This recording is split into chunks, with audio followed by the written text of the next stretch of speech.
The horse stood alone on that scorched porch like something out of a fever dream, black as burnt iron, eyes colder than any man Ronan had ever stared down.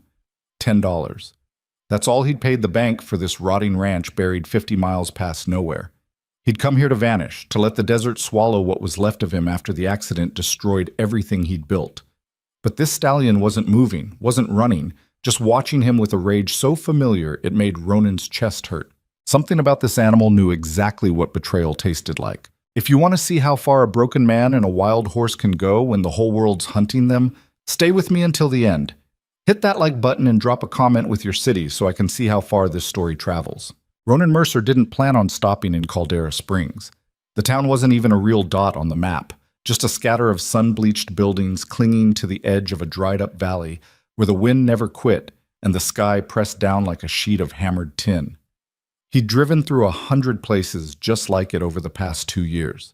Towns where nobody asked questions and nobody remembered your face after you left. But his truck was coughing black smoke by the time he rolled past the faded welcome sign, and the engine finally gave up half a mile later in front of a gas station that looked like it hadn't seen a customer since the 90s.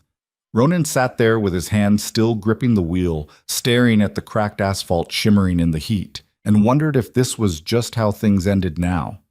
Stranded, broke, 34 years old and nothing left to show for any of it. He climbed out and slammed the door harder than he meant to. The sound echoed across the empty lot.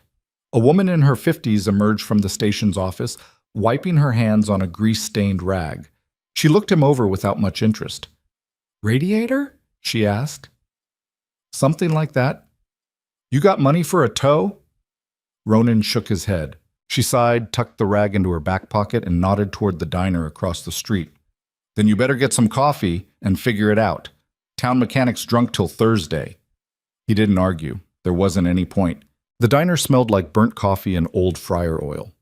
3 people sat scattered across the booths, an older man reading a newspaper, a waitress refilling sugar dispensers, and a kid maybe 19 or 20 hunched over a plate of eggs like he hadn't eaten in days.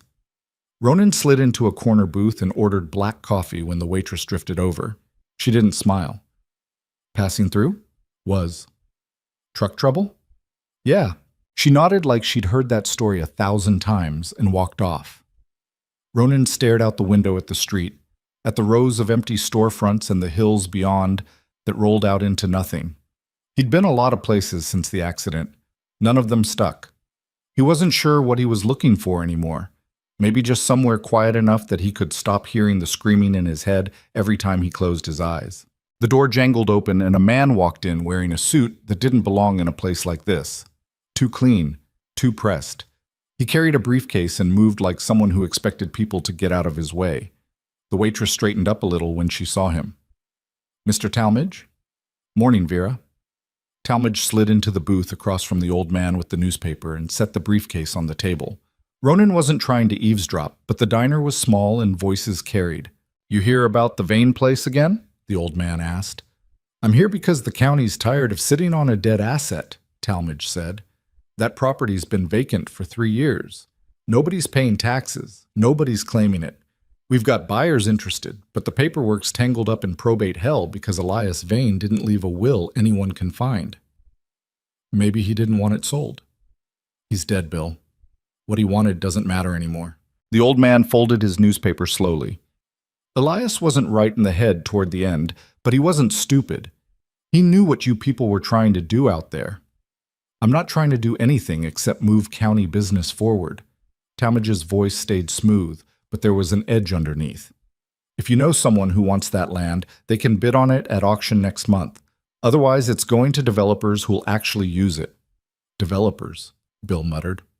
"Right." Talmadge stood, picked up his briefcase, and left without ordering anything. The door swung shut behind him, and the diner went quiet again. Ronan stared into his coffee. He didn't care about local politics or dead ranchers or county auctions. He just needed his truck fixed so he could keep moving. But something about the conversation stuck in his head. When the waitress came back to refill his cup, he asked, "What's the Vane place?" She glanced over at Bill, who was watching Ronan now with pale, suspicious eyes. "Old ranch," she said carefully. "Out past the basin. Been empty since Elias disappeared." "Disappeared?" Nobody knows what happened to him. One day he was there, next day he wasn't. Sheriff looked into it, found nothing. Some folks think he just walked off into the desert and died. Others think he had help vanishing. She lowered her voice. Elias was making noise about developers pushing wild horses off public land. Said he had proof they were running captures outside the law. Then he stopped making noise. And now they're selling his ranch. For pennies, probably. Nobody wants it. It's 40 miles from the nearest paved road, no water rights, nothing but rock and rattlesnakes. Ronan looked out the window again. 40 miles from anywhere. No neighbors. No questions. How much are they asking? Vera blinked. You serious? How much? She shrugged. Last I heard, the county's trying to offload it for whatever they can get. Could be a couple $100 if nobody bids. Ronan had $320 in his wallet. It was supposed to last him another month, maybe 2 if he was careful.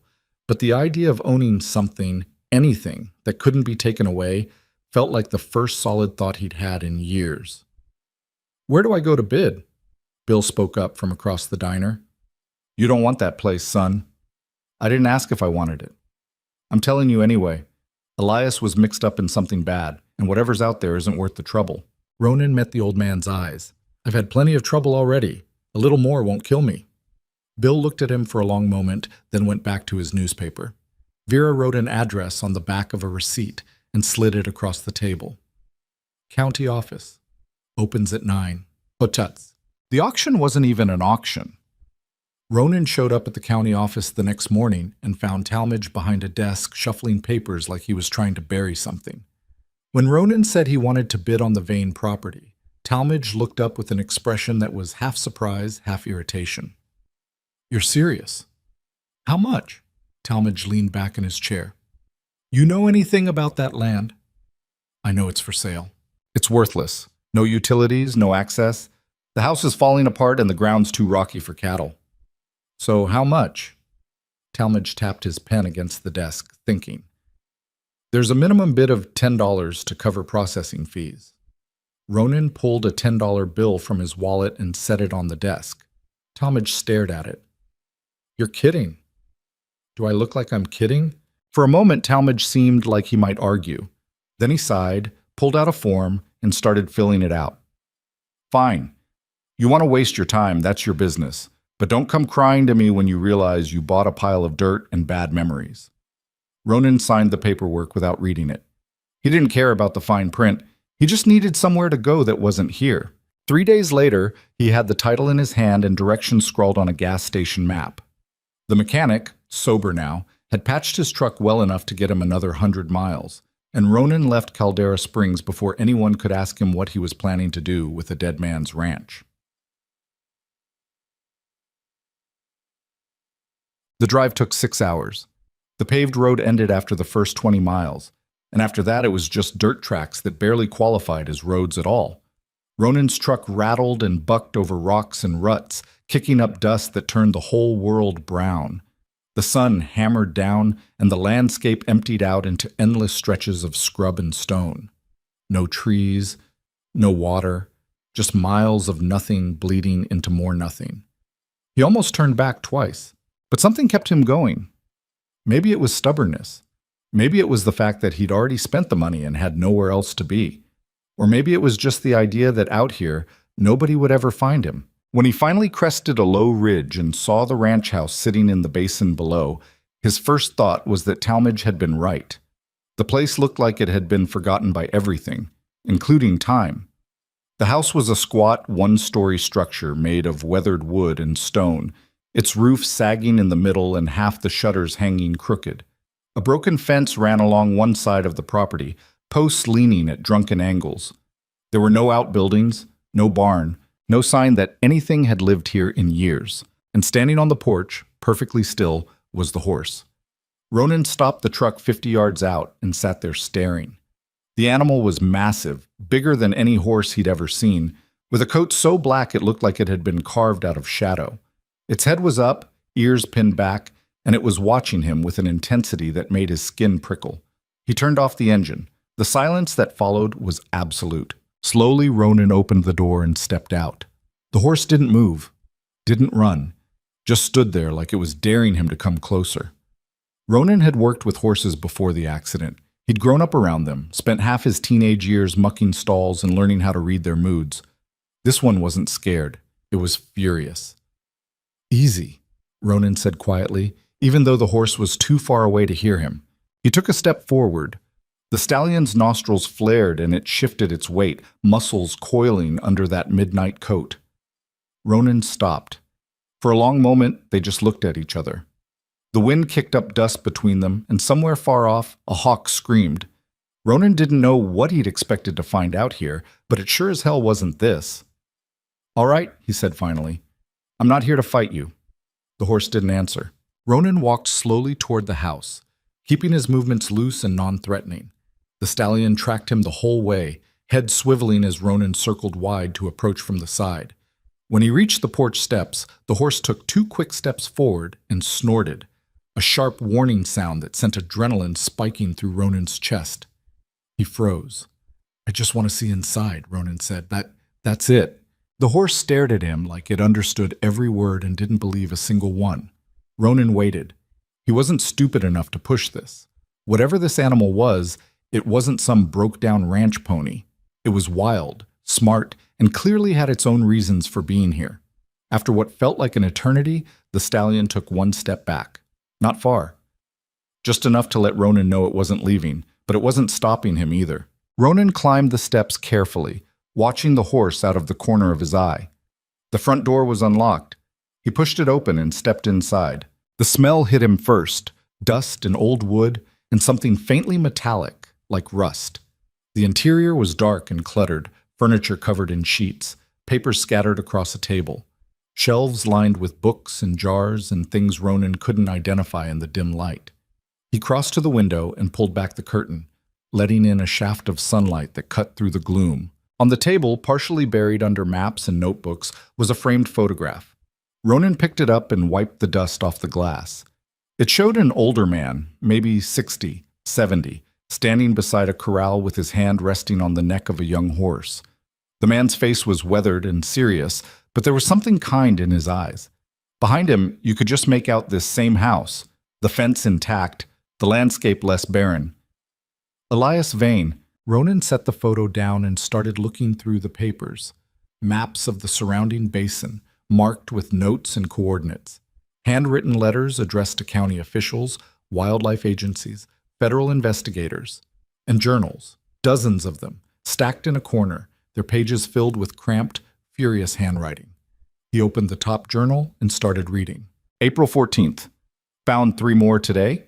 2 mares and a colt, all run into the canyon and left to die. Broken legs. Dehydration. The contractors don't care. They get paid per head captured, so anything that can't be loaded gets abandoned. I brought the colt back. He won't last the week, but I can't leave him out there. Ronan flipped forward. June 2nd. Talmadge came by again. Same speech as last time. Says I'm interfering with legal operations. I told him what I found in the ravine. Shell casings, tire tracks. Evidence they're running captures off record. He said I was paranoid. Said if I kept making accusations, I'd regret it. Ronan kept reading. Page after page of Elias documenting illegal captures, corrupt officials, developers pushing wild herds off land they wanted to claim. And woven through it all, notes about the horses he'd managed to save. Horses he'd hidden. Horses he'd fought to protect, even when everyone told him to stop. The last entry was dated 3 years ago. They're coming for him tonight. I can feel it. I won't let them take him. If something happens to me, I hope whoever finds this place understands. He's not dangerous. He's just done being hunted. Ronan closed the journal slowly. Outside, through the window, he could see the stallion still standing on the porch, waiting. He walked back to the door and stepped outside. The horse turned to look at him, and this time Ronan saw it clearly. The scars along its flanks, the old rope burns around its neck, the way it held itself like it expected violence at any moment. You're the one he was protecting, Ronan said. The horse didn't move. Ronan sat down on the top step, keeping his distance. The sun was starting to sink behind the ridge, painting the whole basin in shades of rust and gold. It was quiet out here, the kind of quiet that made you hear your own heartbeat. I don't know what happened to him, Ronan said, but I'm not here to hurt you. I just needed somewhere to go. The stallion watched him for a long time. Then, slowly, it turned and walked off the porch, moving down into the basin with a grace that didn't match its size.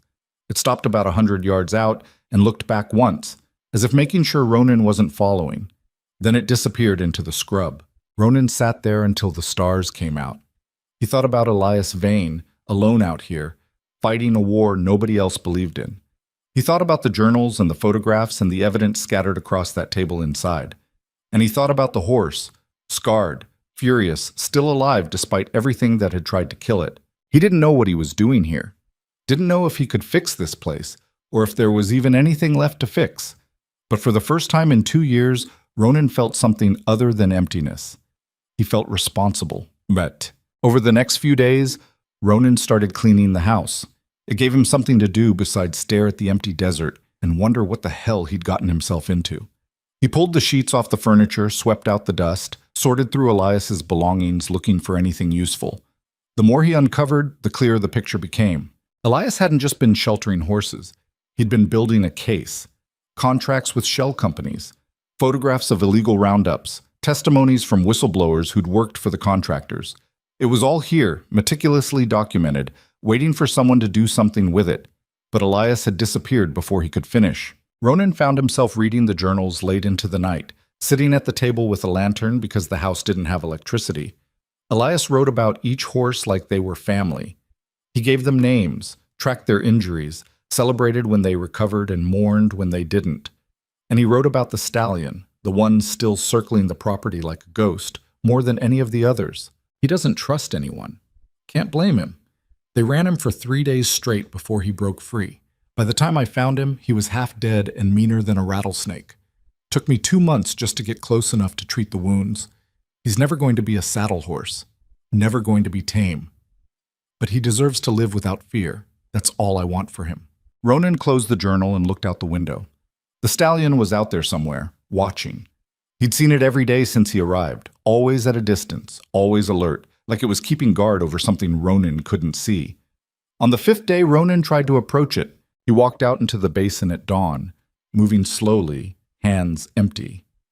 The stallion was standing near an outcrop of rocks, silhouetted against the rising sun.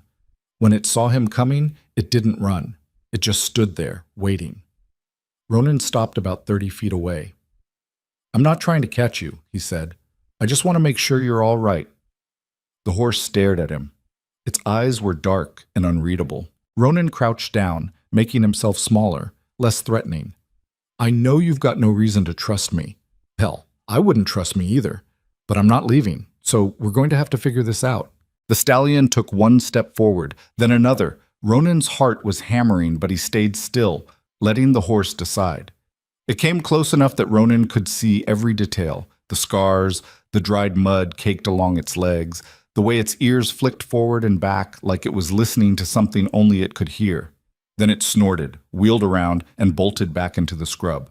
Ronan sat there in the dirt and laughed. It was the first time he'd laughed in months.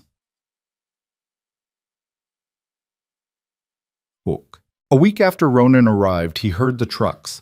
He was outside fixing a section of fence, not because it mattered, but because he needed something to do with his hands. When the sound of engines cut through the silence, 3 vehicles crested the ridge and came rumbling down into the basin, kicking up plumes of dust. Ronan straightened, gripping the fence post he'd been working on. The truck stopped in a loose line about 50 yards from the house, and men climbed out. 5 of them. All wearing work boots and vests with logos Ronan didn't recognize. One of them had a rifle slung over his shoulder. The man in front was older, maybe 50, with a thick neck and a face that looked like it had been punched too many times. He walked toward Ronan with the kind of confidence that came from never being told no. "You Mercer?" "Who's asking?" "Name's Cade. I work for High Plains Resources. We've got a contract to clear this basin for development, and you're sitting on land we need access to." Ronan hooked his thumbs in his belt. "I own this land." "You bought it from the county, sure, but that doesn't mean much if you can't prove clear title." Elias Vane had debts. Liens. We've got lawyers working through it now, and once they're done, this whole property reverts to county control. Then it comes to us. Sounds like you've got it all figured out. We do. Cade glanced around the property. his eyes lingering on the broken fence and the sagging house. "We also heard you've been keeping company with that rogue stallion." Ronan didn't answer. "That horse is a menace," Cade continued. "It's attacked livestock, destroyed property, and it's got no business running wild on land we're trying to develop. We've got authorization to remove it by any means necessary." "Authorization from who?" "County Wildlife Management." "Bullshit." Cade's expression hardened. "You want to make this difficult? That's your choice. But we're coming back with a team, and when we do, that horse is getting caught or put down. If you're smart, you'll stay out of the way." Ronan stepped forward. "And if I don't?" One of the other men shifted his weight, hand drifting toward his belt. Cade held up a hand, stopping him. "Then you'll end up like Elias," Cade said quietly. "Disappeared. Forgotten. Just another drifter who didn't know when to quit." Ronan felt something cold settle in his chest. "You threatening me?" "I'm giving you advice. Take it or don't." Cade turned and walked back to his truck. The others followed, and within minutes they were gone, leaving nothing behind but tire tracks and the taste of dust in Ronan's mouth. He stood there long after the sound of their engines faded, staring at the place where they'd been. His hands were shaking, not from fear, from rage. When he finally turned around, the stallion was standing at the edge of the scrub, watching him. Ronan met its eyes. "They're not taking you," he said. "I don't care what they think they're authorized to do. They're not taking you." The horse stood there for a moment longer. Then it tossed its head and disappeared into the basin. Ronan went back into the house and started reading Elias's journals again. This time, he wasn't just reading. He was looking for proof. The proof was there. Scattered across 3 years of obsessive documentation, buried in journals and loose papers and photographs that Elias had hidden in places most people wouldn't think to look. Ronan found a lockbox under a loose floorboard in the back bedroom, stuffed with contracts that showed High Plains Resources had been buying up water rights across the basin through shell companies. He found maps with red circles marking capture sites where wild horses had been run off federal land and left to die. He found testimonies from workers who'd quit after watching foals get trampled during illegal roundups. And he found letters. Dozens of them. Letters Elias had written to the Bureau of Land Management, to county officials, to state wildlife agencies. Most of them had been ignored. A few had gotten terse responses that basically told him to mind his own business. One letter, dated 2 months before Elias disappeared, was addressed to a federal investigator named Caroline Ortega. Elias had written that he had proof of criminal activity and was willing to testify if someone would actually listen. There was no record of a response. Ronan sat at the table with the letters spread out in front of him and felt something harden in his chest. Elias hadn't just been paranoid. He'd been right. And when he got too close to exposing the whole operation, he'd vanished. The question now was whether Ronan was stupid enough to pick up where Elias had left off. He looked out the window. The stallion was out there again, standing on the ridge like a sentinel. It had started coming closer over the past few days. Not close enough to touch, but close enough that Ronan could see the way it moved, the intelligence in its eyes. It wasn't just surviving out here. It was watching, waiting. Ronan stood up and walked outside. The wind had picked up, carrying the smell of dust and dry sage. The stallion's head turned toward him, but it didn't move. "They're going to come back," Ronan said. "You know that, right? Cade and his crew. They're not going to just forget about you." The horse stared at him. "I don't know what I'm doing," Ronan continued. "I'm not a lawyer. I'm not an investigator. I used to race motorcycles for a living, and I crashed so hard I broke half the bones in my body. After that, nobody wanted me. Sponsors dropped me. Team cut me loose. I've been running ever since because it was easier than trying to rebuild something I didn't even know how to fix." He took a step closer. The stallion tensed but didn't bolt. "But Elias cared about you. He put everything on the line to keep you alive, and I don't know if I can do what he did. But I'm not walking away. Not from this. Not from you." The horse watched him for a long moment. Then it did something Ronan hadn't expected. It lowered its head just slightly and took one step forward. It wasn't trust. Not yet. But it was something. Ronan exhaled slowly. "All right. Let's figure this out." He spent the rest of the day going through Elias's files, organizing everything into something that resembled a coherent case. Contracts, photographs, witness statements, maps showing the overlap between illegal capture sites and land High Plains Resources had acquired. It was damning evidence, but Ronan had no idea what to do with it. He wasn't connected.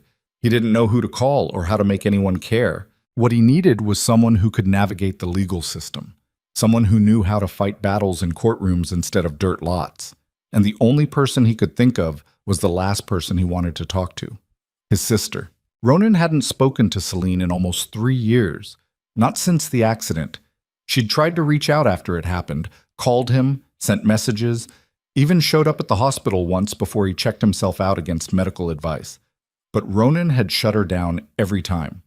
He didn't want her pity, didn't want her trying to fix him when he knew damn well he was past fixing. Celine was a prosecutor in Santa Fe. Sharp, relentless. The kind of person who could walk into a room and make everyone sit up straighter just by existing. She'd always been the successful one, the one who had her life together. Ronan had been the reckless kid who chased adrenaline and broke things, including himself. He stared at his phone for a long time before finally pulling up her number. His thumb hovered over the call button. Every part of him wanted to put the phone down and pretend he didn't need help. But if he didn't make this call, the stallion was going to end up dead or locked in a pen somewhere, and everything Elias had fought for would disappear with it. Ronan hit call. It rang 4 times before she picked up. "Ronan?" Her voice sounded exactly the same, confident, a little wary. "Yeah." There was a pause. "I didn't think I'd hear from you again. I need help." Another pause, longer this time. "With what?" Ronan looked out the window at the basin stretching into the distance. "It's complicated, but I think I've got evidence of corruption, illegal wildlife trafficking, and maybe murder. And I don't know what to do with it." Celine didn't say anything for a moment. When she spoke again, her tone had shifted into something more focused. "Where are you?" "Middle of nowhere. A place called Caldera Springs. About 50 miles past the basin." "What are you doing out there?" "Trying not to disappear like the last guy who lived here." "Ronan, what the hell are you talking about?" He told her. Not everything. There wasn't enough time for everything, but enough. He told her about buying the ranch, about finding Elias's journals, about the stallion and the men who'd shown up threatening to remove it. He told her about High Plains Resources and the shell companies and the letters Elias had written that nobody had answered. When he finished, Celine was quiet for a long time. "You're serious," she said finally. "Yeah. And you want me to what exactly? File charges against a development company based on a dead man's journals?" "I want you to look at the evidence and tell me if it's worth fighting for." Celine sighed. "I'm a prosecutor, Ronan. I don't take on civil cases. And I sure as hell don't go up against corporations with deep pockets unless I've got ironclad proof. So look at the proof. I'm 3 hours away. Then come look at it." There was another long silence. Ronan could hear her breathing on the other end of the line, could almost see her weighing the decision. "Why do you care about this?" she asked. "You bought some property for $10 and found out it's got baggage. You could just walk away." "I could. But you're not going to." "No." "Why?" Ronan thought about the stallion standing on the ridge, scarred and furious and still alive despite everything. He thought about Elias Vane, alone out here, fighting a war nobody believed in. And he thought about himself. Broken, drifting, looking for something that mattered. "Because I'm tired of running," he said. Celine didn't answer right away. When she did, her voice was softer. "I'll come this weekend, but I'm not making any promises. That's all I'm asking." She hung up. Ronan set the phone down and stared at it for a minute, wondering if he'd just made things better or worse. Outside, the sun was starting to set. The stallion had moved closer again, standing maybe 50 yards from the house. Ronan walked out onto the porch and sat down on the steps. "She's coming," he said, even though he knew the horse couldn't understand him. "My sister, she's a lawyer. If anyone can help us, it's her." The stallion flicked its ears forward, listening. Ronan leaned back against the railing and watched the sky turn purple and gold. For the first time in a long time, he felt like he was moving towards something instead of just away from everything else. He didn't know if it would work. Didn't know if Celine would take the case, or if the evidence would hold up, or if Cade and his crew would give them enough time to do anything about it. But he was going to try, because the alternative was letting the bastards win, and Ronan was done with that. The next morning, he started working on the ranch. Not because he thought he could fix it, there was too much damage for that, but because he needed to do something with the restless energy building in his chest. He patched holes in the roof, cleared debris from the porch, hauled broken furniture out of the house, and stacked it in a pile behind the property. It was hard, mindless work that left his muscles aching and his hands blistered, and it felt better than sitting around waiting. The stallion watched him the whole time. Sometimes it stayed at a distance, circling the property like it was checking for threats. Other times it came closer, standing just beyond the fence line, observing. Ronan started talking to it while he worked. Nothing important, just observations about the weather, complaints about how bad the roof was, stories about the stupid things he'd done before the accident. The horse never responded, but it never left either. On the third day, Ronan brought out a bucket of water and set it near the fence. The stallion eyed it suspiciously but didn't approach. Ronan went back to hammering boards into place on the porch and didn't look at the bucket again. When he checked an hour later, the water was gone. It was progress. Small, but real. That afternoon, a truck appeared on the ridge. Not Cade's crew this time, just one vehicle, moving slowly like the driver wasn't sure where they were going. Ronan set down his hammer and watched as the truck descended into the basin and pulled up near the house. A woman climbed out. Mid-50s maybe, with graying hair pulled back in a ponytail and work boots that had seen better days. She looked around the property with the kind of expression people got when they were trying to decide if they'd made a mistake. "Help you?" Ronan called. She turned toward him.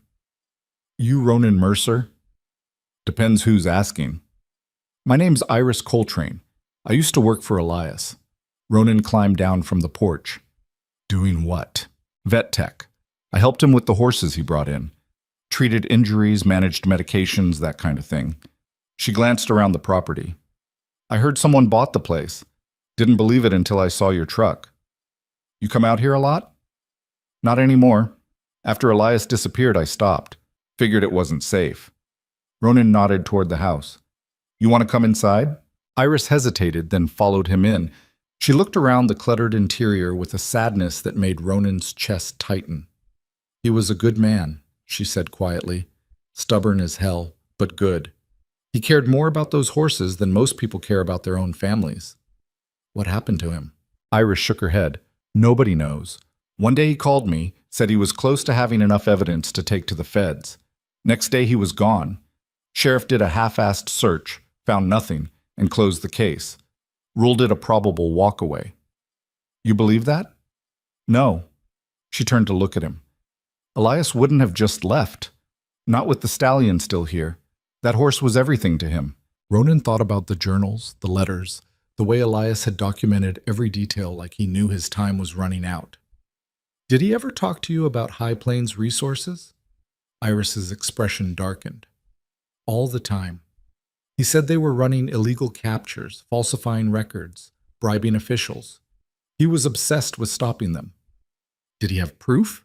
"He said he did, but I never saw it. He kept everything locked up tight." She paused. "Why? You planning to do something with it?" "I'm trying." Iris studied him for a moment. "You know what you're getting into?" "Not really." "These people don't play fair. They've got money, connections, lawyers who'll bury you in paperwork until you give up. And if you don't give up, they've got other ways of making problems disappear." "So I've heard."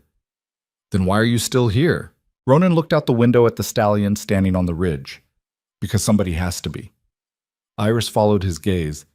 When she saw the horse, something shifted in her face. "He's still here." "Yeah. I haven't seen him in 3 years. I thought maybe he'd run off into the wild." "He's staying close. Watching." Iris's eyes were wet. Elias would have been happy about that. They stood there for a moment in silence. Then Iris reached into her jacket and pulled out a folded envelope. "I don't know if this helps, but Elias gave this to me a few weeks before he disappeared, told me to hold on to it, and only open it if something happened to him." Ronan took the envelope. It was sealed, Elias's handwriting on the front, "For whoever comes after me." "You never opened it?" "I was too scared. Figured if I didn't know what was inside, they couldn't come after me for it." Iris met his eyes. "But if you're serious about finishing what he started, you should have it." Ronan opened the envelope carefully. Inside was a single piece of paper with a list of names, dates, and locations. At the bottom, Elias had written, "Follow the money, check the accounts. They're hiding everything in plain sight." Ronan looked up. What accounts? I don't know, but Elias was good with numbers. If he said to check accounts, he meant bank records, shell companies, financial trails. Ronan folded the paper and slipped it into his pocket. Thank you. Iris nodded. Be careful. And if you see that horse up close, tell him I'm sorry I couldn't protect him. She left without saying anything else. Ronan stood on the porch and watched her truck disappear over the ridge, then looked down at the envelope in his hand. Elias had known he was running out of time. He'd prepared for someone to come after him, someone to pick up the fight. And now Ronan was standing in the middle of that fight whether he was ready or not.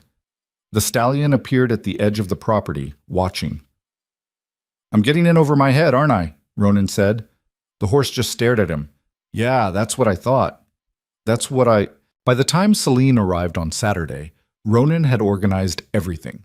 He'd laid out the journals chronologically, pinned the maps to the wall, sorted the contracts and letters into stacks. The house looked less like a tomb and more like a war room, and Ronan felt like he was preparing for a battle he didn't know how to fight. Celine's car appeared just after noon, a sleek sedan that looked absurdly out of place against the barren landscape. She parked near the house and climbed out, shielding her eyes against the sun. Ronan stepped off the porch. They stood there for a moment, looking at each other. You look like hell, Celine said. Yeah, well, it's been a rough couple years. She walked toward him, and for a second Ronan thought she might hug him, but she stopped a few feet away, her expression guarded. Show me what you've got. He led her inside. Celine moved through the room slowly, examining everything with the kind of focus that made Ronan remember why she was good at her job. She read excerpts from the journals, studied the contracts, traced the routes on the maps. She didn't say anything for a long time. Finally, she looked up. This is real. I know. I mean, it's actually real. These contracts are legitimate. The shell companies are traceable. If Elias was right about the financial trails, this could blow open a major corruption case. So you'll help? Celine set down the journal she'd been holding. Ronan, this isn't some small-time grift. High Plains Resources is a multi-million-dollar company with political connections. If we go after them, they're going to come after us with everything they've got. I'm not asking you to go after them. I'm asking you to look at the evidence and tell me if it's strong enough to take to someone who can. Like who? The same federal investigators who ignored Elias's letters? I don't know. You're the lawyer. You tell me. Celine crossed her arms. If we're going to do this, we need more than journals and contracts. We need witnesses, financial records, proof of criminal activity that can't be dismissed as hearsay. Elias left a note, said to follow the money, check the accounts. What accounts? That's what I need to figure out. Celine looked at him like she was trying to decide if he'd completely lost his mind. Then she sighed. All right, I'll make some calls, see if I can find someone at the federal level who might actually care. But you need to understand something. If we push this and they push back, there's no guarantee we win. In fact, there's a pretty good chance we lose everything. I've already lost everything, Ronan said. I've got nothing left to protect. Celine's expression softened. You've got me. Ronan didn't know what to say to that, so he just nodded. They spent the rest of the afternoon going through the files together, building timelines, cross-referencing names. Celine had a methodical way of working that Ronan found steadying. She didn't get overwhelmed. She just broke everything down into pieces and tackled them one at a time. At one point, she looked up. There's a horse outside. Ronan glanced out the window. The stallion was standing near the fence, watching the house. Yeah, that's him. The one Elias was protecting? Yeah. Celine stood and walked to the window. The stallion's head swiveled toward her, ears pinned back. He's huge. And mean. Does he let you near him? Sometimes. A little closer every day. Celine turned to look at Ronan. You're really doing this, aren't you? Trying to save a wild horse and take down a corporation. Looks like it. She shook her head, but there was something almost like pride in her eyes.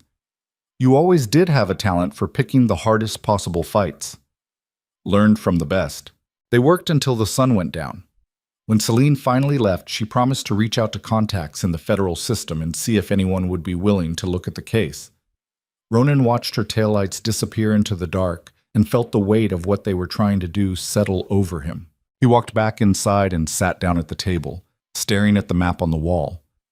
Somewhere out there, people were getting rich off land they'd stolen and animals they'd destroyed, and Elias had died trying to stop them. Ronan wasn't naive enough to think he could win this fight, but he was angry enough to try. Outside, the stallion stood in the moonlight, waiting. 3 days after Celine left, the storm rolled in. Ronan had been watching the sky darken all afternoon, clouds building over the ridge like something alive and angry. The wind picked up first, whipping dust across the basin in sheets that stung his eyes and turned the air brown. Then the temperature dropped so fast he could feel it through his shirt. By the time the first drops hit, fat and heavy, Ronan was already dragging tools and supplies onto the porch. The stallion appeared at the edge of the property, head up, nostrils flaring. It was agitated in a way Ronan hadn't seen before, pacing back and forth like it was trying to decide whether to run or fight. "Storm's coming!" Ronan called out. "You should find cover!" The horse stopped pacing and stared at him. Then it turned and bolted toward the rocks at the far end of the basin, disappearing into the scrub just as the rain started coming down hard. Ronan went inside and shut the door. The storm hit like a freight train. Rain hammered the roof so loud he couldn't hear himself think. Wind screamed through the gaps in the walls, rattling the windows and sending loose papers skittering across the floor. Lightning split the sky in jagged white lines, and thunder followed so close it shook the whole house. He lit the lantern and sat at the table, trying to focus on the financial records Celine had helped him organize, but his mind kept drifting. He thought about Elias, alone out here during storms like this, writing in his journals by lamplight. He thought about the stallion, sheltering somewhere in the rocks, waiting for the violence to pass. And he thought about Cade and his crew, who'd been quiet for too long. Around midnight, Ronan heard something over the sound of the rain, a sharp crack, like a branch breaking. Then another. He stood up and moved to the window, peering out into the darkness. At first he didn't see anything, just rain and wind and the occasional flash of lightning illuminating the basin. Then another flash came, brighter than the others, and Ronan saw them. 3 trucks parked on the ridge, headlights off, just sitting there in the storm. His stomach dropped. He grabbed the lantern and moved to the back of the house, looking out the rear window. Nothing yet. But if they were coming, they'd be careful. They'd wait until the storm gave them cover. Ronan went to the closet where he'd found Elias's old hunting rifle. He'd cleaned it a few days ago, more out of boredom than any real plan to use it. Now he loaded it with hands that weren't as steady as he wanted them to be. Another crack of lightning. In the brief flash of light, Ronan saw figures moving down from the ridge. 4 of them, maybe 5, spread out in a loose line. They were carrying something. Long shapes that could have been poles or nets or rifles. Ronan's heart was hammering. He moved back to the front of the house and checked the door. Locked. Not that it would matter if they really wanted to get in. He set the rifle against the wall and grabbed Elias's journals, shoving them into a metal box he'd found under the sink. If things went bad, he didn't want the evidence destroyed. He locked the box and shoved it into the back of the closet, covering it with old blankets. Then he waited. The figures got closer. Ronan could see them more clearly now in the flashes of lightning. 5 men, all wearing rain gear, moving with the kind of coordination that came from practice. They weren't here to talk. One of them broke off from the group and headed toward the rocks where the stallion had gone. The others kept moving toward the house. Ronan picked up the rifle and moved to the window. His finger hovered over the trigger, but he didn't aim. Not yet. He needed to know what they were planning. They reached the fence line and stopped. One of them pulled out a flashlight and swept it across the house. The beam caught the window where Ronan was standing, and he ducked back, pressing himself against the wall. "Lights on inside," someone shouted over the storm. "So what? He's probably asleep." "Check it anyway." Ronan heard boots on the porch. A fist pounded on the door. "Mercer, open up!" He didn't move. More pounding. "We know you're in there. Come out and we can talk about this like adults." Ronan recognized the voice, Cade. He took a breath and stepped to the door, keeping the rifle low. "What do you want?" "We're here for the horse." "There's no horse here." "Don't play stupid. We saw it earlier today, and we've got authorization to remove it from the property." "In the middle of a storm? At midnight?" "Weather doesn't change the law." Ronan's jaw tightened. "Get off my land." There was a pause, then Cade's voice came back, harder. "You're making a mistake." "I've made plenty. One more won't kill me." "That's where you're wrong." The next sound was glass breaking. Ronan spun around just in time to see a window shatter inward, rain and wind pouring through the gap. He raised the rifle, aiming toward the door. "Back off!" he shouted. Another window broke. Then another. They weren't trying to get in yet. They were just letting him know they could. Ronan moved to the center of the room, trying to keep all the broken windows in his line of sight. His hands were shaking now, and he hated himself for it. Outside, someone screamed. Not a human scream. A horse. Ronan's blood went cold. He ran to the back window and looked out toward the rocks. Lightning flashed and he saw the stallion rearing up, front hooves slashing at a man who was trying to throw a rope over its neck. Another man was circling around from the side, pole in hand. They were trying to capture it. Ronan didn't think. He just moved. He grabbed the rifle, kicked open the back door, and ran out into the storm. The rain hit him like a wall. Within seconds he was soaked, water running into his eyes and making it almost impossible to see. But he kept running, heading toward the rocks, toward the sound of the stallion's furious screams. He reached the edge of the outcrop just as one of the men swung the pole, catching the horse across the shoulder. The stallion wheeled around and kicked, hooves connecting with the man's ribs and sending him sprawling into the mud. "Get back!" Ronan shouted. The second man turned, saw Ronan with the rifle, and froze. "I said get back!" The man raised his hand slowly. "Easy. We're just doing our job." "Your job is trespassing and assault. Drop the rope." The man hesitated, then let the rope fall.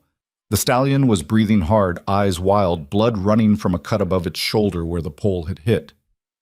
"Leave," Ronan said. "Now." The man who'd been kicked was groaning, trying to sit up. His partner moved to help him, keeping his eyes on Ronan the whole time. They backed away slowly, then turned and stumbled off into the rain. Ronan lowered the rifle and turned to the stallion. The horse was watching him, sides heaving, every muscle tense. "It's all right," Ronan said, even though his own heart was racing. "They're gone." The stallion snorted and took a step back, still ready to bolt. "I'm not going to hurt you, I just—" A gunshot cracked through the storm. Ronan hit the ground on instinct, the rifle slipping from his hands. For a second he didn't know where the shot had come from. Then he saw Cade standing 20 yards away, a pistol in his hand. "Drop the rifle and step away from the horse." Ronan didn't move. His own rifle was in the mud beside him, too far to grab without getting shot. "I'm not going to ask again," Cade said. The stallion wheeled around, putting itself between Ronan and Cade. Its ears were pinned flat, head lowered, every line of its body radiating fury. Cade took a step back. "Control that animal, or I'll put it down right here." "You shoot that horse, and I'll make sure every piece of evidence Elias left behind ends up in federal hands," Ronan said. "Every contract, every witness statement, every photo of illegal captures, all of it." Cade's expression didn't change. "You don't have anything. Try me." They stared at each other through the rain. Lightning flashed again, and Ronan saw the calculation in Cade's eyes. He was weighing his options, trying to decide if killing Ronan and the horse was worth the risk. Then headlights appeared on the ridge. Cade turned, squinting into the light. A truck was coming down into the basin, moving fast. It skidded to a stop between them, and the door opened. A woman climbed out, pulling a hood over her head against the rain. "That's far enough," she called out. Ronan didn't recognize her. She was maybe 40, wearing a windbreaker with some kind of official badge clipped to the front. She walked toward Cade with the kind of confidence that came from having authority. "Who the hell are you?" Cade demanded.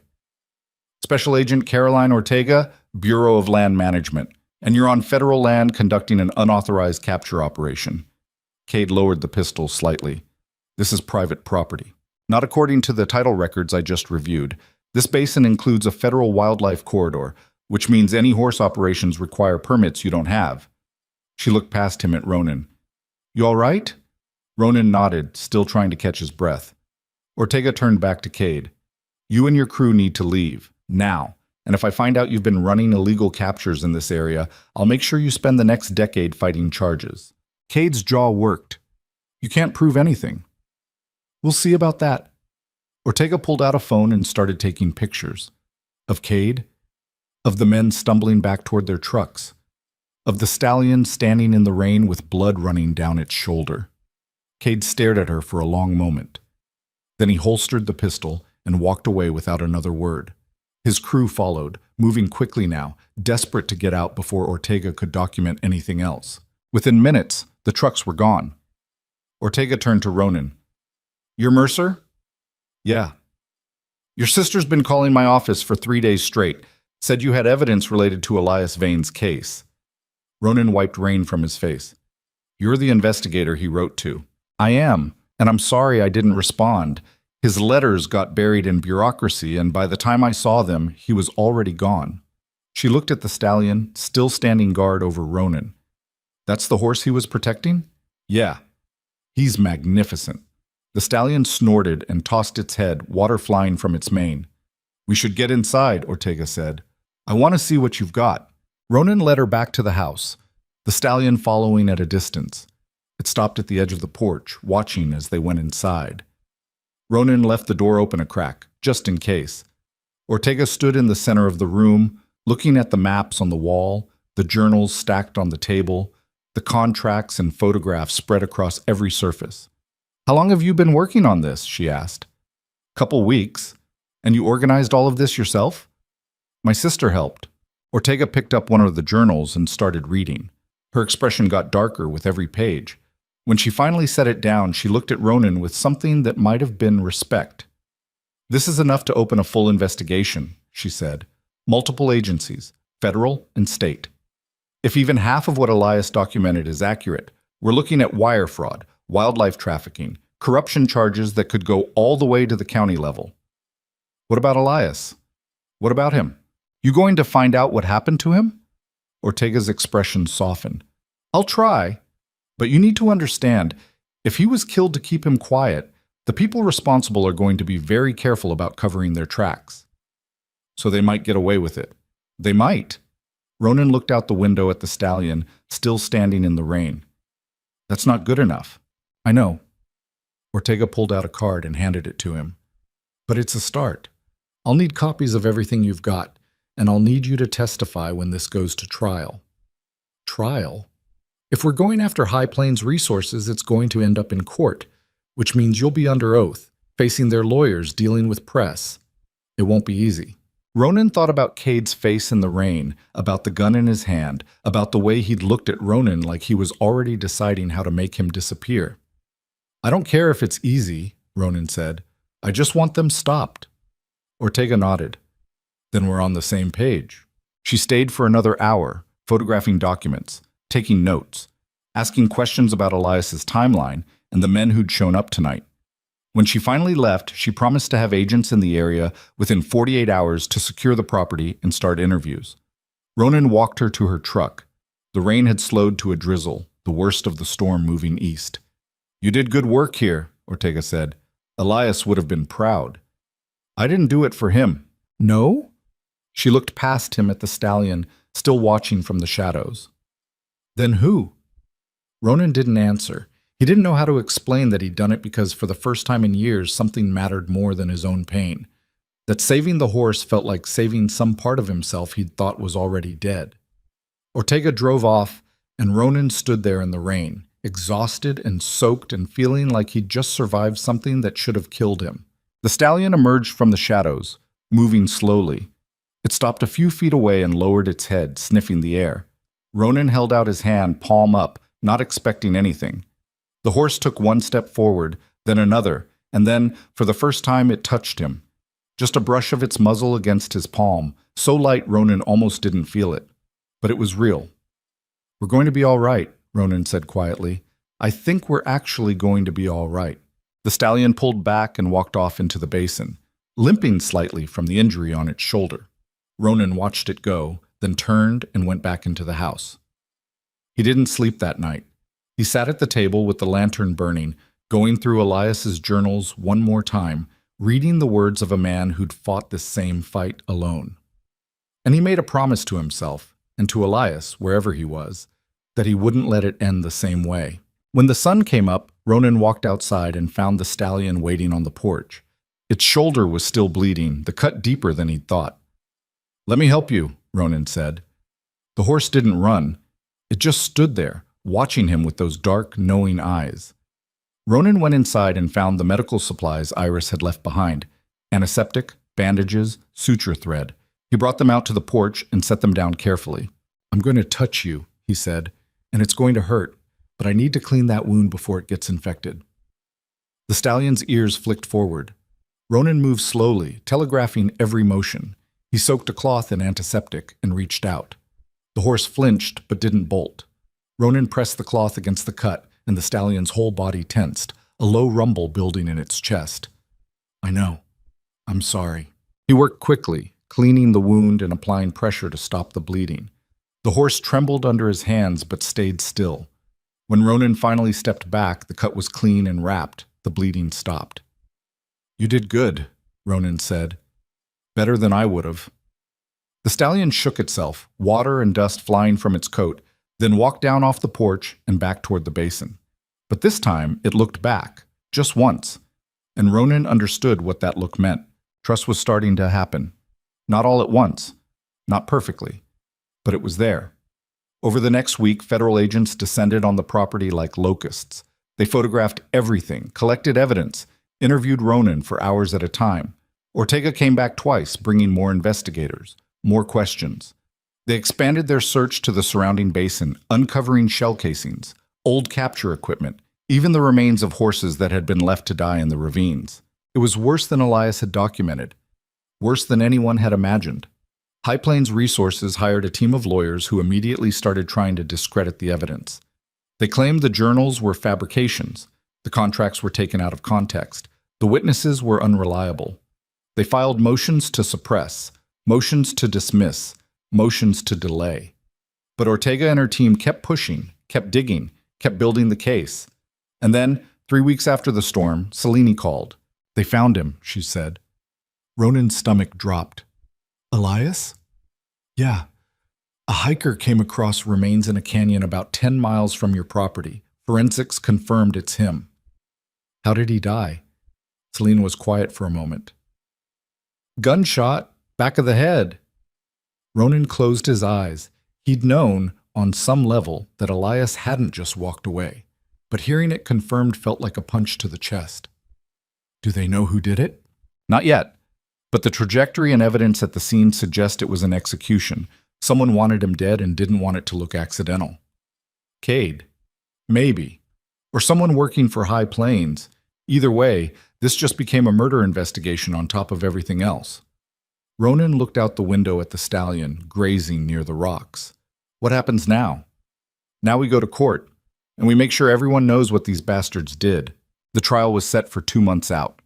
In the meantime, Ronan stayed at the ranch, rebuilding what he could and spending every spare moment with the stallion. The horse's shoulder healed slowly, the limp fading over time, and every day it came a little closer. Let Ronan stand a little nearer, started to understand that not every human was a threat. Ronan named him Ashfang. It felt right. Something fierce and unbreakable, scarred but still standing. Iris came back to help with the medical care, bringing supplies and expertise. She cried the first time she saw Ashfang up close, her hands shaking as she ran them over the old scars on his flanks. "I thought I'd lost him," she said. "He's tougher than he looks," Ronan replied. "So are you." Ronan didn't know what to say to that. He'd never thought of himself as tough, just stubborn, too angry to quit. One afternoon, Bill from the diner showed up with a truckload of lumber and tools. "Heard you're fixing the place up," he said. "Trying. Figured you could use some help." "I don't have money to pay you." Bill shrugged. "Didn't ask for money. Elias was a friend, and I'm tired of watching good people get run over by assholes in suits." He stayed for 3 days, helping Ronan rebuild the fence, patch the roof, reinforce the porch. They didn't talk much, but the work felt good, solid, like they were building something that mattered. Other people started showing up too. A retired vet who'd worked with wild horses, a journalist who wanted to write about Elias's story, a group of college students studying wildlife management who'd heard about the case and wanted to see the stallion everyone was talking about. Ronan let them visit, but he kept them at a distance. Ashfang wasn't a sideshow. He wasn't a symbol. He was just a horse trying to survive, same as Ronan. The night before the trial, Ronan sat on the porch with Ashfang standing a few feet away. The sky was clear, stars thick as dust. The desert quiet except for the wind. Tomorrow's going to be hard, Ronan said. I'm going to have to stand up in front of a room full of people and tell them what happened here.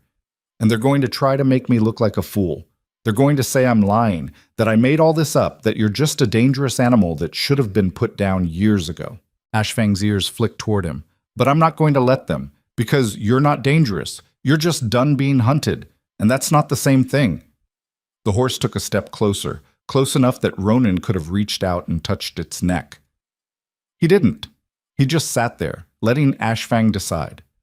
And after a long moment, the stallion lowered its head and rested it against Ronan's shoulder. Ronan's throat tightened. He raised one hand slowly and placed it against Ashfang's neck, feeling the warmth, the steady pulse of life underneath. We're going to be all right, he said. Both of us. The next morning, Ronan drove to the courthouse with Celine. The building was packed. Reporters, locals, lawyers, federal agents. Everyone wanted to see how this would play out. Cade was there, sitting with his legal team, looking calm and confident. High Plains Resources had sent their top attorneys, men in expensive suits who moved through the crowd like sharks. Ronan felt out of place in his worn jeans and borrowed jacket, but Celine squeezed his arm and said, "You belong here. Don't forget that." The trial started with opening statements. High Plains' lawyer painted Ronan as a drifter with a grudge, someone who'd latched onto a conspiracy theory because he had nothing better to do. He called Elias Vane a troubled man who'd descended into paranoia before taking his own life. Celine stood up and tore that narrative apart. She walked the jury through Elias's journals, the contracts, the witness statements.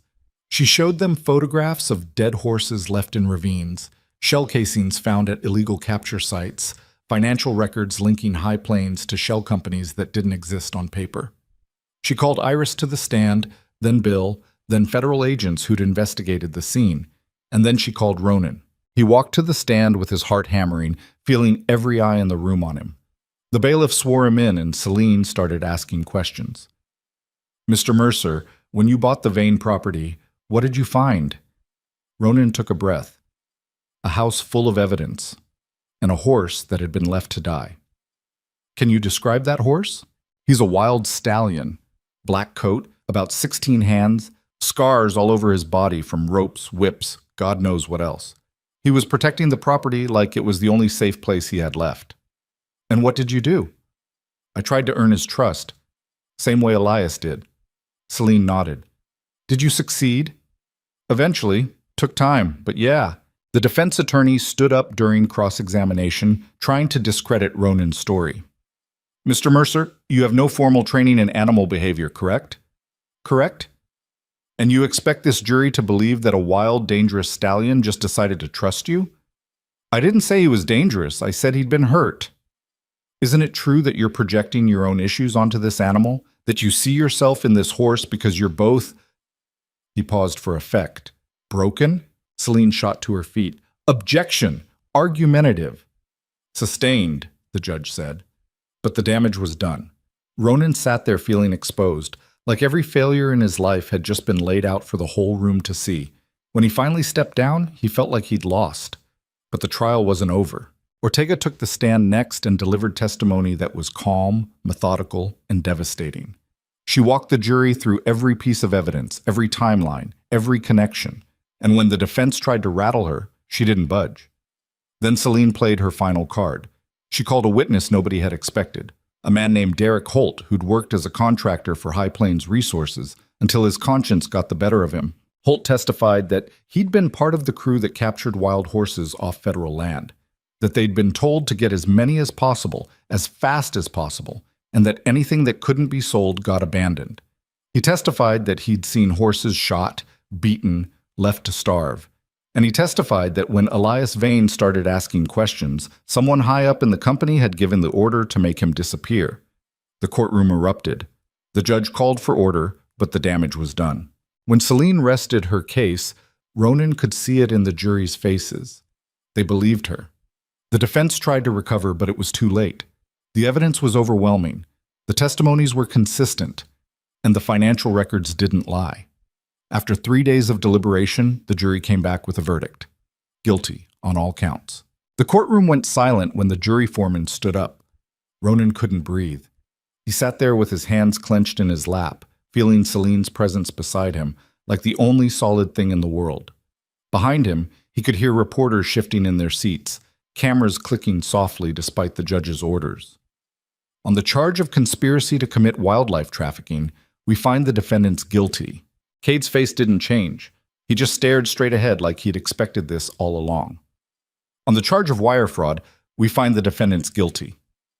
The lawyer beside Cade leaned over and whispered something. Cade shook his head once, sharp. On the charge of obstruction of justice, we find the defendants guilty. Ronan felt something crack open in his chest. Not relief. Not yet. Just the first edge of it, like air getting into a wound. On the charge of conspiracy to commit murder in the death of Elias Vane, we find the defendants guilty.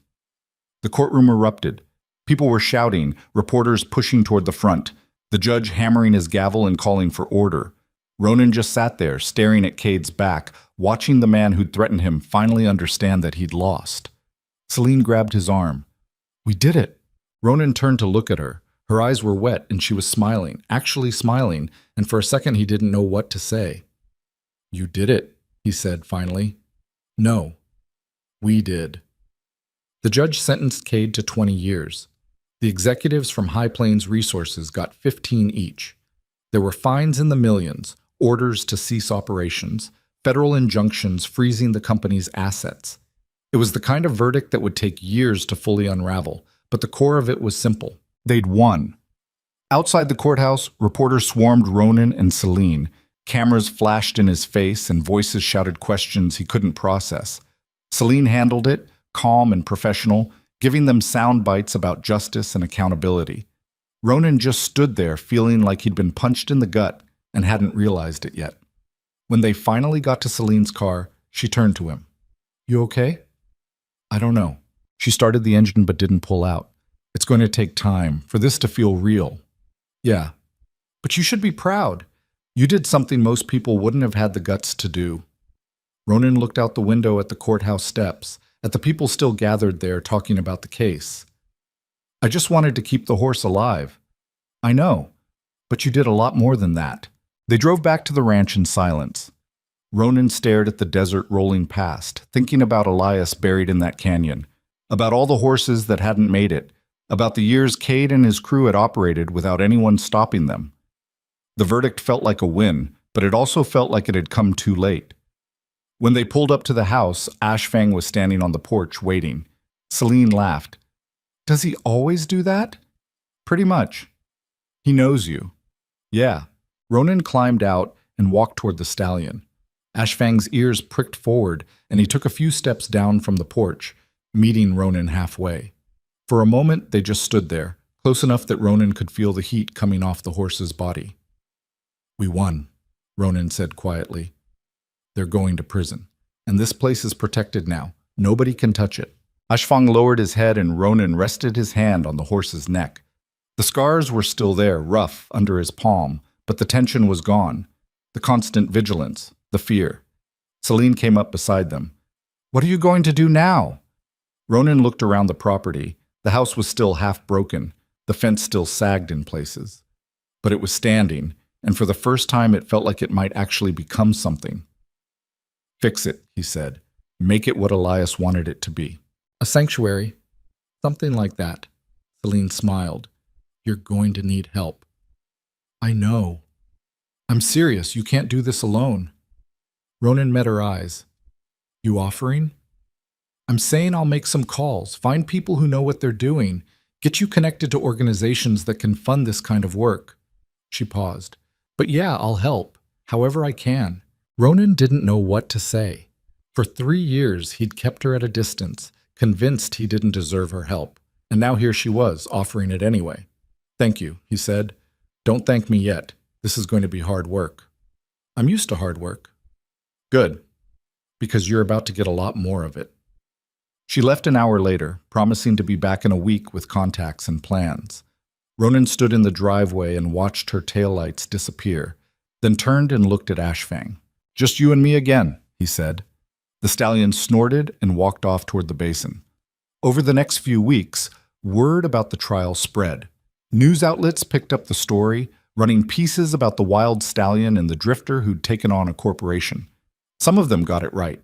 Most of them sensationalized it, turning Ronan into some kind of hero and Ashfang into a symbol of freedom.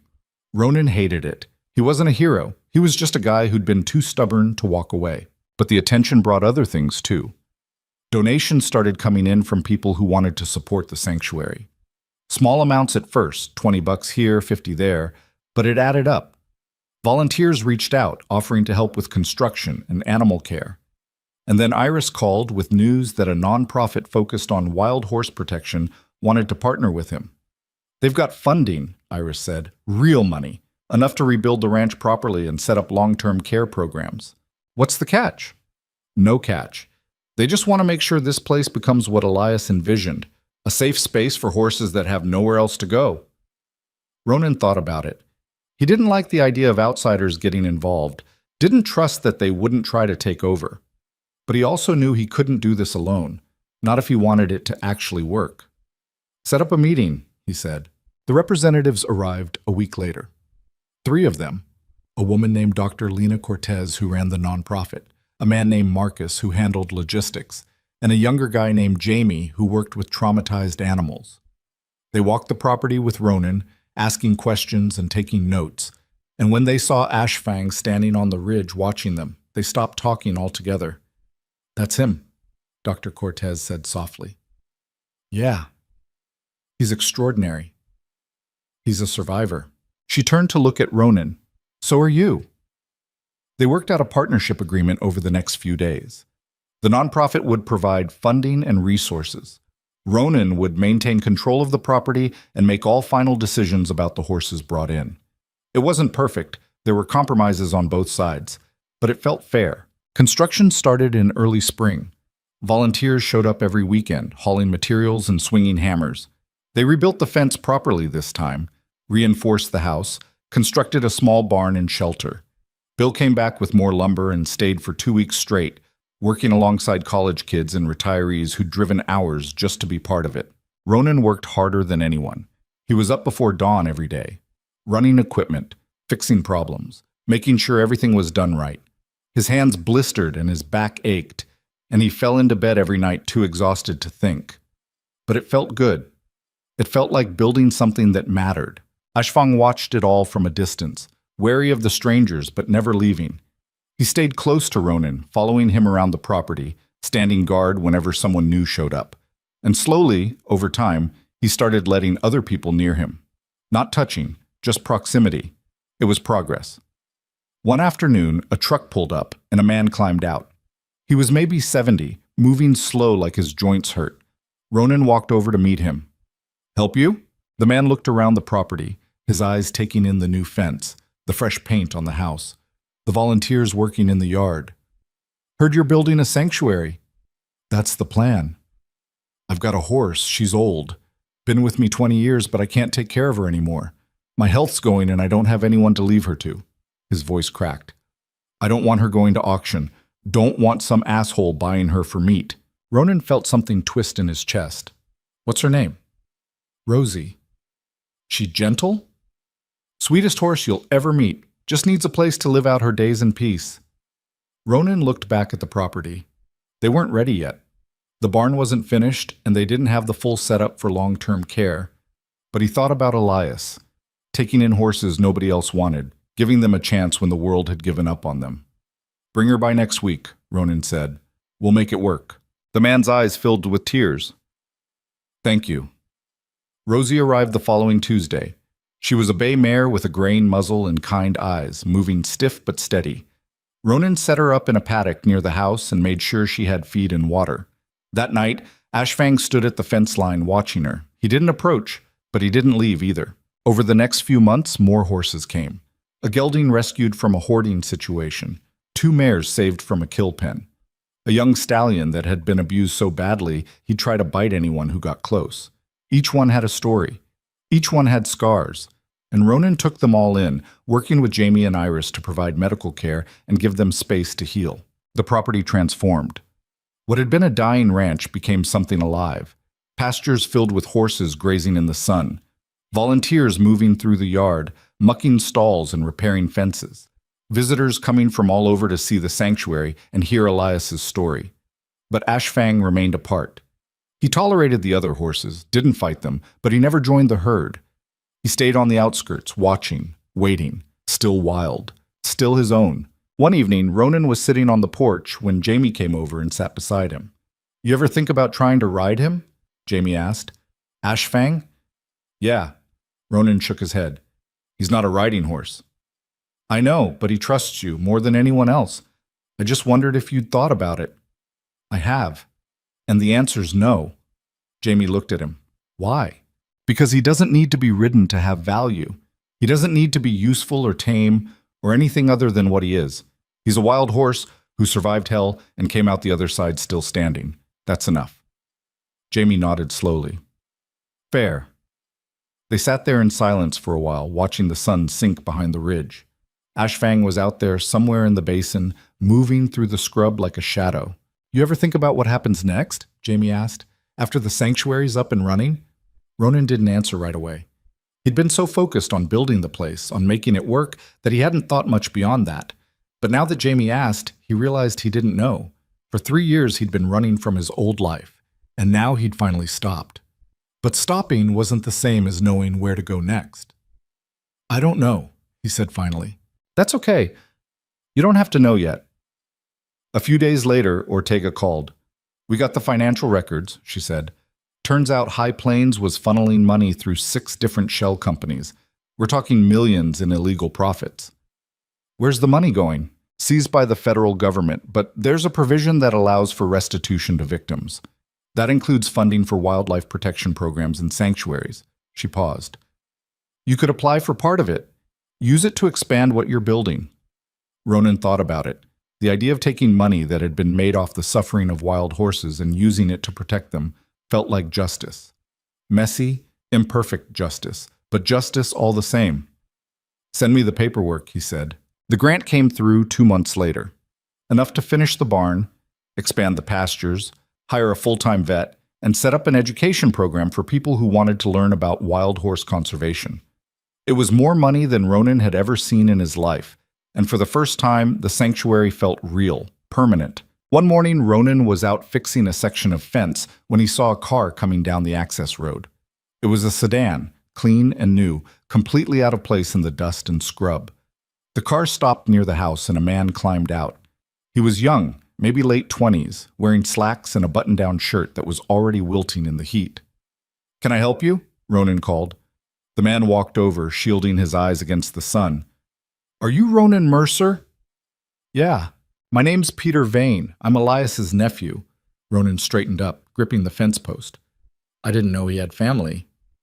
"He didn't talk about us much. We weren't close." Peter looked around the property. "But I heard about what you've been doing here. What you did for him, for his memory." "I didn't do it for his memory. I did it because it was the right thing." Peter nodded. "Still, I wanted to thank you, and I wanted to give you this." He pulled an envelope from his jacket and handed it over. Inside was a deed transfer. Ronan stared at it, not understanding. "What is this?" There was a piece of land adjacent to this property that Elias owned but never put in his name. He kept it off the books, probably to protect it from people like High Plains. When he died, it went into a trust. "I'm the executor." Peter gestured at the deed.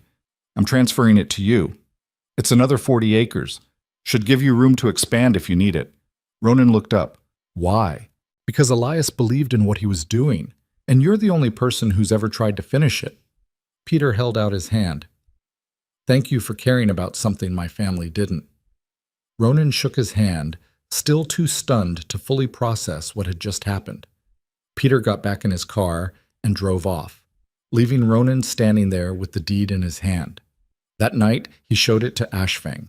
The stallion was grazing near the rocks, the moonlight turning his coat silver. "We've got more land now," Ronan said, "which means we can bring in more horses. Help more animals that need it." Ashfang lifted his head and stared at him. "I know you don't care about any of that. You just want to be left alone. And that's fine. You've earned it." Ronan stepped closer. "But I want you to know something. You saved me. I came out here thinking I'd just disappear, and instead I found a reason to keep going. So thank you." The horse watched him for a long moment. Then it walked over, closing the distance between them, and pressed its forehead against Ronan's chest. It was the closest thing to affection Ashfang had ever shown, and it hit Ronan harder than any verdict or donation or deed transfer ever could. He stood there with his hand on the stallion's neck, feeling the steady rhythm of breathing, and for the first time in years, he felt whole. The sanctuary officially opened in late summer.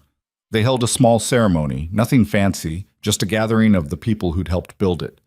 Bill was there, and Iris, and Dr. Cortez and her team. Celine came with a photographer from a conservation magazine who wanted to do a feature. Even Ortega showed up, bringing news that 2 more executives from High Plains had been indicted on additional charges. "This is just the beginning," Ortega said. "There are other operations out there doing the same thing. And now that we've got precedent, we can go after them too." "Good," Ronan said. She looked past him at the horses grazing in the pasture. "How many do you have now?" 12. "But we've got space for 20, maybe more once we finish the new paddocks." "You're doing good work here."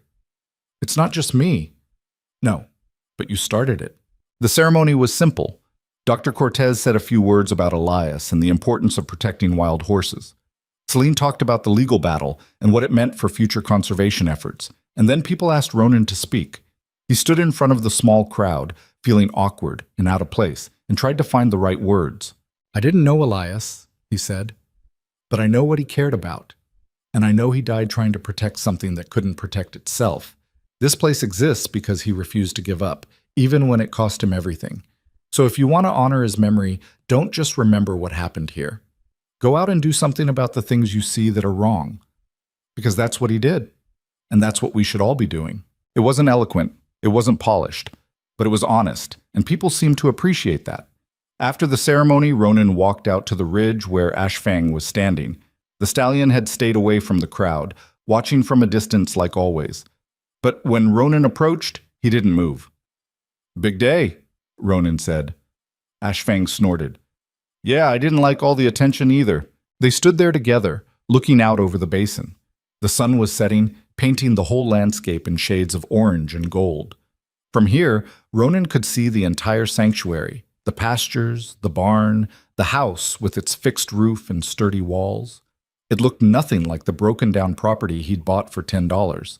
It looked like home. Behind him, he heard footsteps. He turned to see Celine walking over, picking her way across the rocky ground in shoes that weren't meant for this kind of terrain. "You hiding out here?" she asked. "Just needed some air." "You did good today." "I mostly just stood there." "You showed up. That's what matters." She looked at Ashfang. "Has he ever let anyone else touch him?" "A few people. Jamie got close once, Iris too, but mostly just me." "Do you think he'll ever be fully comfortable around people?" Ronan shook his head. "I don't think that's the goal. He doesn't need to be comfortable around people. He just needs to know he's safe." Celine smiled. "You've changed." "How?" "You used to be so focused on yourself, on your own pain. Now you're focused on something bigger." Ronan thought about that. She was right. Somewhere along the way between finding Elias's journals and fighting Cade and building this place, he'd stopped running from his own failures and started running towards something that mattered. "I'm still a mess," he said. "Yeah, but you're a mess with a purpose now." They walked back to the house together. People were starting to leave, trucks pulling out in a slow procession down the access road. By the time the sun fully set, it was just Ronan and the horses and the quiet that came with being miles from anywhere. He stood on the porch and looked out at the sanctuary he'd built, and he thought about the man who'd started it. Elias had fought alone, and it had killed him, but his fight hadn't ended. It had just passed to someone else. And now, maybe, it would keep passing. To other people, other sanctuaries, other wild horses that needed someone to stand up for them. Ronan didn't know if that made Elias's death worth it. Nothing could really do that. But it meant something. It had to. Ashfang appeared in the edge of the property, barely visible in the darkness. Ronan could just make out the shape of him, standing watch like he always did. "Good night," Ronan called out. The stallion didn't answer, but he didn't leave either, and that was enough. The first winter at the sanctuary was harder than Ronan expected. The desert cold came down like a hammer, freezing water troughs overnight and turning the ground into something that rang like iron when you walked on it. The horses needed extra feed, extra shelter, extra attention. Ronan worked 18-hour days making sure everyone had what they needed, and by the time he collapsed into bed each night, he was too exhausted to dream. But the sanctuary held. The barn kept the wind out, the fences stayed strong, and the horses made it through, every single one of them. By spring, word had spread even further. A veteran from Colorado reached out, asking if Ronan would take his daughter's horse. The girl had died in a car accident, and he couldn't bear to look at the animal anymore. But he couldn't stand the thought of selling it either. Ronan said yes. A week later, a mare named Daisy arrived, skittish and grieving in ways that didn't need words. Then came a call from a rescue operation in Nevada. They'd pulled 6 horses from a starvation case and didn't have room for all of them. Could Ronan take 2? He took 3. Every new arrival meant more work, more responsibility, more mouths to feed, but it also meant more lives saved. And that made it worth it. Jamie stayed on full-time, moving into a trailer they set up behind the barn. He had a gift for working with the traumatized ones, the horses that flinched at shadows and tried to bite anyone who got close. He'd sit with them for hours, not trying to touch or train, just being present until they understood he wasn't a threat. One afternoon, Ronan found him sitting in a paddock with the young stallion they'd taken in months ago. The horse had scars across its face from a chain halter and wouldn't let anyone within 10 feet. But there was Jamie, cross-legged in the dirt, reading aloud from a book while the stallion grazed nearby. "What are you doing?" Ronan asked. Jamie looked up. "He likes the sound of voices, not commands, just talking, so I read to him." "Does it work?" "He's closer than he was yesterday." Ronan watched the stallion for a moment. Its ears were forward, relaxed, not fully trusting, but not afraid either. "Keep doing what you're doing," Ronan said. By summer, the sanctuary had 23 horses. The education program was running twice a month, bringing in school groups and college students who wanted to learn about wild horse conservation. Dr. Cortez had connected them with a network of other sanctuaries across the West, creating a pipeline for horses that needed placement. It was more than Ronan had ever imagined when he'd first pulled up to this property with nothing but a broken truck and $300. Ashfang remained apart from all of it. He tolerated the other horses but never integrated with the herd. He had his territory, the ridge, the rocks, the far pasture, and he patrolled it like he was still on guard. Ronan let him be. Some things didn't need fixing. But one morning, Ronan woke up and didn't see Ashfang anywhere. He walked the property twice, checking all the usual spots. Nothing. By mid-morning, he was starting to worry. By afternoon, he was grabbing his truck keys. "Where are you going?" Iris asked. "Looking for him." "He's probably fine. He's wandered off before." "Not like this." Ronan drove out into the basin, following trails he'd come to know over the past year. The landscape was brutal and beautiful in equal measure. Endless rock and scrub broken up by dry washes and scattered outcrops. He scanned every ridge, every draw, looking for a black shape that didn't belong. He found Ashfang 3 miles from the ranch, standing in a narrow canyon beside a pool of water that had collected from the last rain. The stallion wasn't alone. There were 2 mares with him, both wild, both watching Ronan with the same wary intelligence Ashfang had shown that first day. Ronan stopped the truck and climbed out slowly. Ashfang's head came up, but he didn't move. The mares bolted immediately, disappearing into the rocks. "So that's where you've been," Ronan said. Ashfang snorted. Ronan walked closer, stopping about 20 feet away. "You, Jiao Dao, found yourself a herd." The stallion stared at him, and for a moment Ronan thought he might turn and follow the mares, leave the sanctuary behind and go back to being fully wild. And if that's what Ashfang wanted, Ronan would let him. He'd never put a fence around the horse, never tried to keep him somewhere he didn't want to be. But Ashfang didn't leave. He took a few steps toward Ronan, then stopped, looking back toward the rocks where the mares had gone. "You can have both," Ronan said quietly. "You don't have to choose. Come back when you want. Leave when you want. The ranch will be there." Ashfang watched him for a long moment. Then he walked past Ronan, heading back toward the sanctuary on his own. Ronan followed in the truck, keeping his distance. When they got back, Ashfang went straight to his usual spot on the ridge, and Ronan went inside to tell Iris what he'd found. "He's got a herd," Ronan said. Iris smiled. "Good for him. You think he'll leave?" "Maybe. Maybe not, but at least now he's got the choice. Over the next few weeks, Ashfang came and went.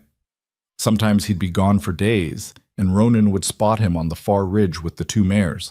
Other times he'd be on the porch in the morning like he'd never left. It was unpredictable, messy, imperfect, but it worked. One evening, Celine called. "How's it going out there?" "Good. Busy. I heard you're up to 25 horses now." 27 as of yesterday. "Jesus, Ronan, you're going to run out of space." "We're managing. Barely." She paused. "Listen, I've been talking to some people. There's a possibility of getting additional funding through a federal conservation grant. It would let you expand significantly, maybe even buy the adjacent property if it ever comes up for sale." Ronan looked out the window at the basin stretching into the distance. More land meant more horses, more responsibility, more everything. "I'll think about it," he said. "Don't think too long. The application deadline's in 2 months." After she hung up, Ronan sat on the porch and watched the sun go down. Ashfang was out there somewhere, probably with his mares. The other horses were settling in for the night, their shapes dark against the pasture. Everything was quiet except for the wind. Ronan thought about how far he'd come from that first day when he'd pulled up to this place with no plan and no hope. He'd been running from himself, from his failures, from a life that had fallen apart so completely he couldn't see a way to put it back together. And somehow, in trying to save a wild horse, he'd found something to build toward instead of just away from. It wasn't a clean story. It wasn't about redemption or healing or any of the neat narratives people wanted to hear. It was messier than that. He still had bad days where the weight of everything felt crushing. He still woke up some mornings with the old emptiness clawing at his chest, but he also had days where he looked around at what he'd built and felt something close to pride. The sanctuary wasn't just about the horses. It was about proving that broken things could still matter, that scars didn't make something worthless, that survival, even ugly survival, was worth fighting for. A few weeks later, a reporter from a national magazine showed up wanting to do a story. Ronan tried to say no, but Dr. Cortez convinced him it would help with funding and awareness. The reporter was a woman in her 40s named Angela, sharp-eyed and direct. She spent 3 days at the ranch interviewing Ronan, observing the horses, talking to volunteers. She wanted to know everything, how he'd found the place, what had happened with the trial, why he'd decided to stay. "Most people would have taken the win and moved on," Angela said. "Why didn't you?" Ronan thought about it. Because moving on felt like letting them win anyway. High Plains is done, but there are a dozen other companies doing the same thing. And if I walked away, what would happen to this place? To these horses? Someone had to stay. But why you? Because I was here, and I knew what it felt like to be left behind. Angela wrote it all down. When the article came out 2 months later, it was the cover story. The headline read, "The Sanctuary Built on Survival." There was a photo of Ronan standing beside Ashfang, both of them looking out over the basin, and the story inside was honest in a way that surprised him. It didn't make him a hero.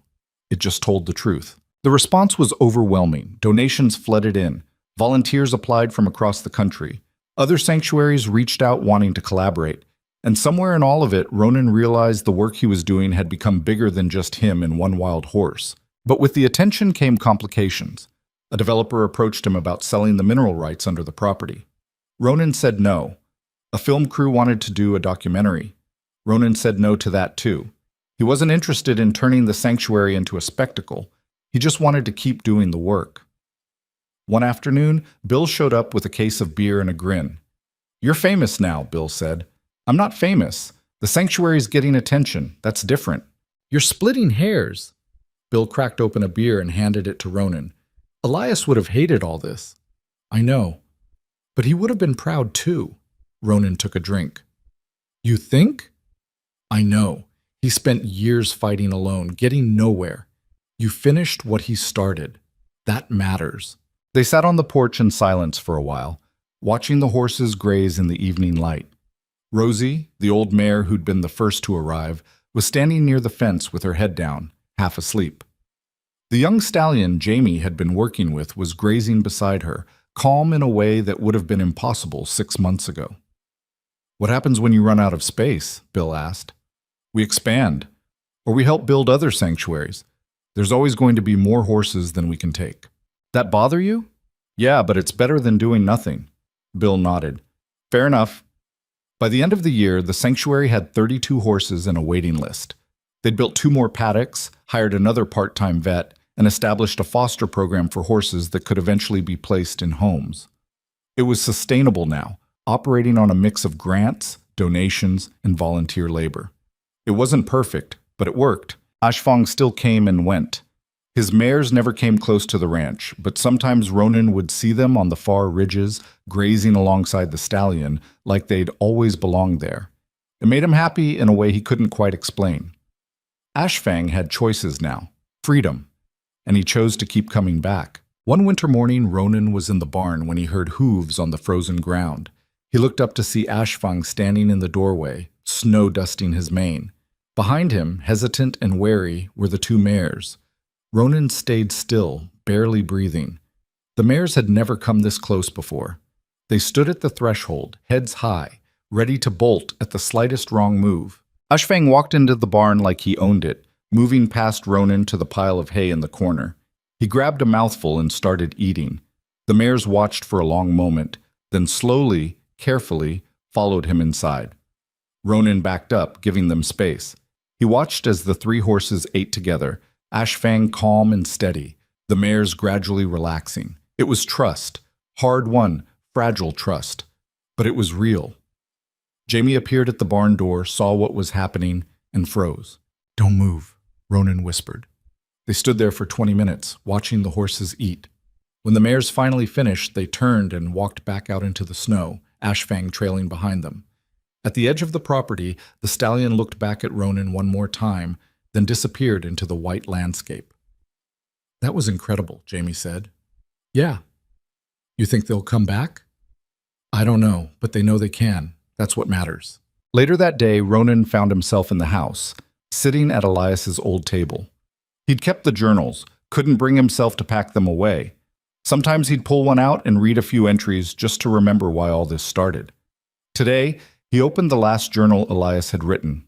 The final entry, dated 3 years ago, the night before he disappeared. They're coming for him tonight. I can feel it. I won't let them take him. If something happens to me, I hope whoever finds this place understands. He's not dangerous. He's just done being hunted. Ronan read it twice, then closed the journal carefully. He thought about Elias standing alone in this house, knowing he was running out of time, but refusing to give up. He thought about the stallion, surviving years of abuse and betrayal, and still choosing to trust one more time. And he thought about himself, broken and drifting, finding purpose in the last place he'd expected. There was something Ronan had learned over the past 2 years, something he wished he'd understood earlier in his life. People talked about healing like it was a destination, a place you arrived at where everything was fixed and whole. But that wasn't how it worked. Healing wasn't about erasing scars or forgetting what hurt you. It was about learning to live with the damage, about finding meaning in the survival. Ashfang would always have scars. Ronan would always carry the weight of his failures, but they'd both learned the same lesson.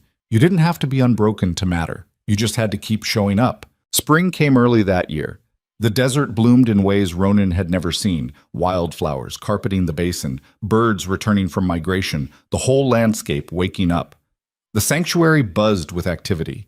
Volunteers were everywhere, building new shelters, repairing fences, working with the horses. One morning, a truck pulled up and a teenage girl climbed out with her parents. She was maybe 16, thin and pale, moving like the world was too heavy to carry. Her father spoke to Ronan while the girl hung back. Our daughter's been struggling, he said quietly. Depression, anxiety. The doctors have tried everything, but she used to ride when she was younger and she loved it. We thought maybe being around horses again might help. Ronan looked at the girl. She was staring at the pasture where Rosie was grazing, something flickering in her expression that might have been hope. We've got a volunteer program, Ronan said. She can come work with the horses. No pressure. Just spend time with them. The father looked relieved. Thank you. The girl started coming twice a week. At first she barely spoke, just sat in the paddock with whichever horse would tolerate her presence. But slowly, over weeks and then months, she started opening up. She talked to Jamie about the horses, asked questions, even smiled occasionally. One day Ronan found her sitting with the young stallion Jamie had been working with. The horse was resting its head on her shoulder, and she was crying, her hands tangled in its mane. Ronan started to back away, not wanting to intrude, but she saw him. "Sorry," she said, wiping her eyes. "I'm fine. You don't have to apologize. It's stupid. I'm crying over a horse." "It's not stupid." Ronan walked closer. "These horses have been through hell, and they're still here, still trying. That's not nothing." She looked at the stallion. "He's so gentle now. Jamie said when he first came here he'd try to attack anyone who got close. People hurt him. He learned to protect himself. But he's not like that anymore." "No, because someone gave him a reason to trust again." The girl was quiet for a moment. Then she said, "I feel like that sometimes. Like I'm just trying to protect myself and everyone thinks I'm the problem." Ronan sat down in the dirt beside her. "You're not the problem. The world's just hard sometimes, and it's okay to have scars from that." She looked at him. "Do you?" "Yeah, plenty. But you're okay now?" Ronan thought about how to answer that. He wasn't okay in the way people usually meant. He still had nightmares, still had days where getting out of bed felt impossible, but he had something worth fighting for now, and that made the hard days bearable. "I'm better," he said finally. And that's enough. The girl came back every week after that, and Ronan watched her slowly transform, the same way he'd watched the horses transform. It wasn't magic, it wasn't fast, but it was real. By the time summer rolled around again, the sanctuary was operating at full capacity. They'd placed 5 horses in foster homes, taken in 8 more, and expanded the education program to include veterans dealing with PTSD. The work was relentless, exhausting, sometimes frustrating, but it mattered. Celine visited in July, bringing her new partner, a quiet man named David who worked in environmental law. They walked the property together, and Celine kept stopping to stare at things like she couldn't believe they were real. "You built all this," she said. "Not just me. You started it." They sat on the porch that evening, watching the sun set over the basin. Ashfang was visible on the ridge, standing with his mares, all 3 of them silhouetted against the orange sky. "He's still wild," Celine said. "Yeah, but he comes back when he wants to." "That's trust," Ronan nodded. "It is." Celine looked at him. "You know what the best part of all this is?" "What?" "You stopped running." Ronan thought about that. She was right. For the first time in his life, he'd found something worth staying for, something that made him want to wake up in the morning instead of wishing he hadn't. "Yeah," he said. "I did." That night, after everyone had gone to bed, Ronan walked out to the ridge where Ashfang was standing. The stallion turned to look at him but didn't move away. The mares stayed back, watching from a distance. "I never thanked you," Ronan said, "for not running, for staying even when you didn't have to." Ashfang's ears flicked forward. "I don't know if you understand this, but you saved my life. Not in some dramatic way, just by being here, by showing me that survival is enough, that you don't have to be perfect or whole or fixed to matter." The stallion took a step closer, and Ronan reached out slowly. Ashfang let him rest his hand on the horse's neck, feeling the warmth, the strength, the life still burning fierce despite everything that had tried to extinguish it. "We're going to keep doing this," Ronan said. "Keep saving horses. Keep building something that matters. And you're going to keep being wild, keep living how you want. And that's okay. That's exactly how it should be."